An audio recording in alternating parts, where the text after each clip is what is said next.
Amin'ny fofeny fifaliana rahalasy ranabavy malala no hiarabako anao manjoy an'ity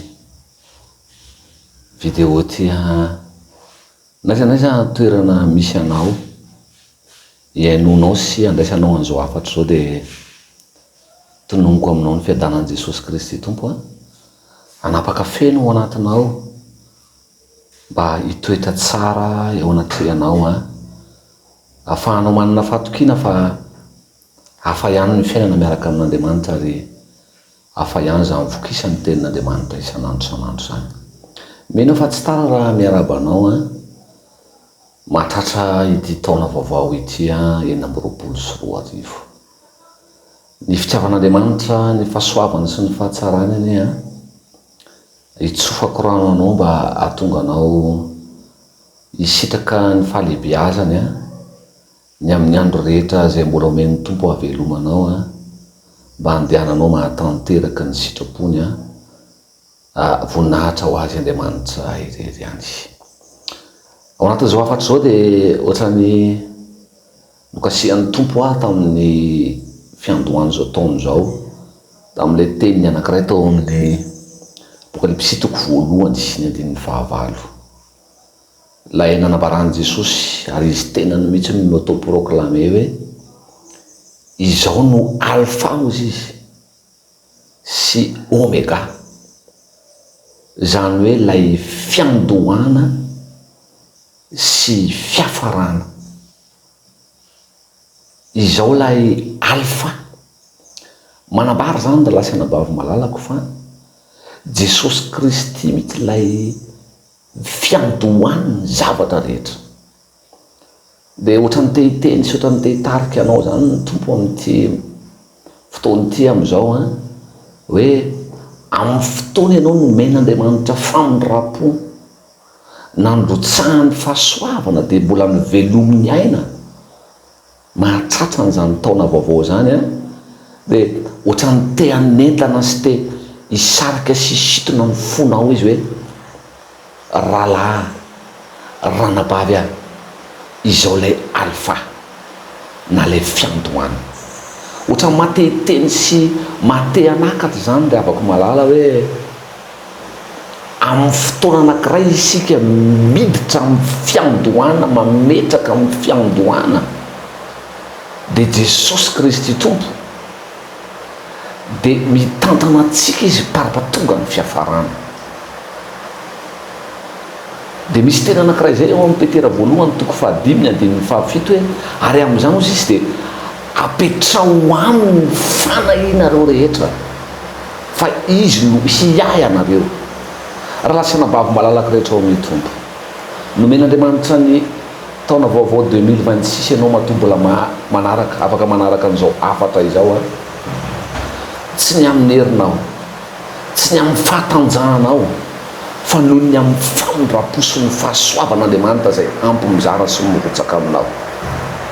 Androan'Andriamanitra ilay mamelona anao, androan'Andriamanitra ilay mihazona ny fiainanao, ilay mbola mitantana anao ka mahavelona aina anao soma tsara mandray an'izao afatra izao no miteny aminao fa izy no alpha. Izany hoe amin'ny fotoana ianao amakivaky an'ity taona vaovao ity dia ametraka ny aminao rehetra ny fanahina rehetra ozy izy. Marina fa ny vaninandro tahaka an'izao raha lasa nabavy, vaninandro mampanahy, vaninandro mampatahotra, vaninandro mahankivy, vaninandro mahaketraka, vaninandro mampitomany, vaninandro mampitanonjika. Fa Jesosy mivantana no miteny aminao androany izy no alpha. Amin'ny fotoana ianao manomboka ny taona ka mametraka ny aminao rehetra, mametraka ny fanahinao rehetra sy izay rehetra momba anao, na asa aman-draharaha, na tokantrano, na ny vady aman-janakao, na ny asa fitediavana, na ny fianarana, dia matoky fa hitantana anao izy satria tsy vitan'ny alpha fotsiny izy fa sady izy ihany koa ilay omega na ilay fiafarana. Amin'ny fotoana ianao tafiditra tsara ao anatin'ilay fitondran'Andriamanitra manomboka mametraka ny fiainanao ao anatin'ilay fiandohana dia izy Jesosy Kristy Tompo ary manantena ny fiafarana dia tsy aiza fa ao aminy ihany dia izy no mianao, izy no mitantana anao, izy no mivimbina anao, izy no mampahery anao. Ka na inona zavatra mitranga sy lalovanao amin'ny fiainanao, mety heverinao ho mafy, mety heverinao ho mampatahotra, mety heverinao mahakivy sy mampitanondry, dia tonga eo anaty anao ilay mi-auto-proclamer sy midéclarer ny tenany fa izy no alpha ary izy ilay omega. Ary tsy vitan'izany fa miteny mihitsy izy hoe apetrao amin'ny fanahina rehetra, tsy ny sasatsasany, tsy ny vitsivitsy, tsy ny ampahampahany, fa izy rehetra ny fanahinao rehetra. Amakivaky an'ity 2026 ty ianao, apetrao amin'ny fanahinao rehetra. Misy zavatra mampatahotra anao ny amin'ny ho avy, misy zavatra anao misy zavatra tsy ananao fanantenana intsony, misy zavatra mety mahakivy anao, mety misy zavatra angatahanao, mety misy zavatra mahaketraka anao, mitady ampitomany raindray, fa miteny aminao Jesosy androany, apetrao amin'ny fanahinao rehetra fa izy no iay anao. Manana mpamonjy mora azo indrindra amin'ny lafiny rehetra isika dia Jesosy Kristy velona no atoroko anao androany. Izy no ko fiandohanao manomboka mamakivaky an'izao taona vaovao zao, fa izy ihany koa no oka ho fiaparanao.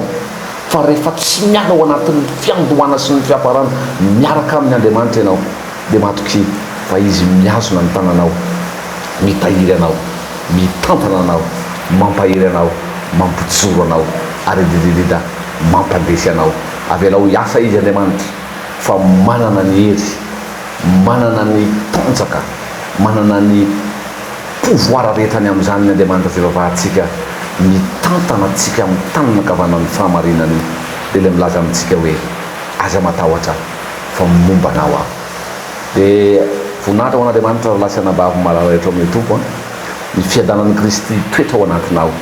Aza kivy, aza ketraka manomboka ny taona vaovao, fa rehefa miaraka amin'Andriamanitra dia manana fanantenana fa izy ilay nataonao, nomenao toerana hiara-manomboka aminao amin'ny taona vaovao no hiazona ny fanahinao, hiazona ny mombanao rehetrarehetra, hiazona ny aminao rehetrarehetra, mandrapatapitry ny fotoana rehetra izay omen'Andriamanitra, ahafahanao misitraka sy miaraka aminy amin'ny androm-piainanao rehetra. Voninahitra ho an'Andriamanitra irery ihany fa ny fiadanana sy ny fahasoavany kosa hitoetra betsaka ho amin'ny tsirairay avy. Alleluia. Amen.